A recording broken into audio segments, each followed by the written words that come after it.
එන්න ගත්තා කඩේට. යන්න කඩේ වැඩනේ ඉඳ ගියේ නැහැ. ඊට පස්සේ පොඩ්ඩක් අවස 4:00 විතර ආවේ. වරු ටික. මේ කොතනද අතට දාන්න. අනිට දාන්න. මේක. තෙරුවන් සරණයි සියලු දෙනාටම.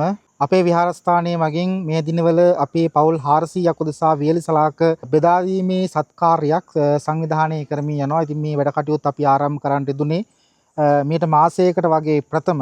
ඉතින් පහුගිය කාලේ පරිත්‍යාගශීලීන් එකතු වුණත් මේ දිනවල තාමත්ම සුළු වශයෙන් තමයි මේ දේවල් වලට සහසම්බන්ධ කරගන්න හැකියාව තිබුණේ.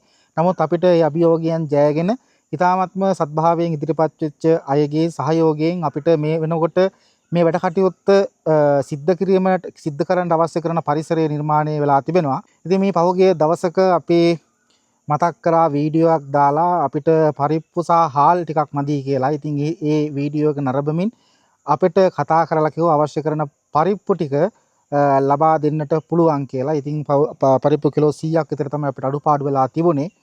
ඉතින් ඒ අද දවසේදී මේ ප්‍රදේශයේම ජීවත් වෙලා දැනට විදේශගත වෙලා ඉන්න දමිළ මහත්මයෙක් වෙන ක්‍රිෂ්ණා මහත්මයා විසින් ඒක බාර අරගෙන අපිට අද දවසේදී මේ පරිප්පු කිලෝ 100 ලබා දෙන්නට කටයුතු කරනවා. අයියා අපිට එදා මේ අපි කලින් කෑම වගේ හැදුවා.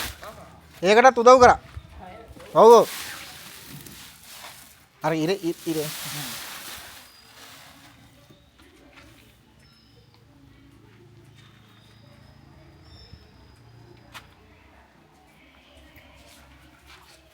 ආගේ අයියාද? ඒ අයියා. අයියානේ. හැම හදලා දෙනවද? නෑ අපි මේ පාර්සල් කරනවා. පාර්සල් 400ක්. 400. අපි කෑම හැදුවා කලින් දවස් 7ක්. මුල් දවස්වල. ආයෙමද? ඔය එකටත් මට සල්ලි වගේ දාලා තිබ්බා මම. කිව්වා අයියා. කතා කරනවා. යා මේ ගෙවල් මෙහෙද? ගෙදර පදිංචි? මෙතන අපි මේ රාජනන්ද ඉස්කෝලේ තියෙන්නේ. එන්නේ එයාගේ ගෙදරද? මේ තමයි අරේ ඉන්නවා වැඩ නිසා. කොහෙද? මේ සිංගප්පූරුනේ ඉන්නේ. නෑ මං කියන්නේ ඇවිල්ලා මෙහෙද ඉන්නේ. ඔව්. මේ ඊට පස්සේ අර අක්කා තෙම්සි වෙලා ඉන්නවා. එහෙනම් මේ දස්ටි කොළඹ. අක්කා බබහම් මෙන්න ඉන්නේ එදස කොළඹ පොඩ්ඩක් හෙට ඇවිල්ලා යන්න අමාරුයිනේ. හරි. අපිට මාස් එනවා. එහෙමද? හරි. එහෙනම් ගිහලා හොඳයි. බොහොම පිං ඉතින් මේ අවස්ථාවේදී මේ වැඩ කටයුත්ත සංවිධානය කරන හාමුදුරුවෝ හැටියට තුමාට පුණ්‍යානුමෝදනා කරනවා. ඉතින් අපි පහුගිය කාලේ දිත්වා සිලිකුණාටුවත් එක්ක අපි සංවිධානය කරා දවස් 7ක් රාත්‍රී ආහාරය ආපදා වෙච්ච අය උදෙසා ඒ කටයුත්ත සිද්ධ කරනකොටත් තුමා අපිට ලොකු දායකත්වයක් ලබා දෙමින් ඒ කටයුත්ත සාර්ථක කරගන්නට අපිට සහයෝගය ලබා දුන්නා.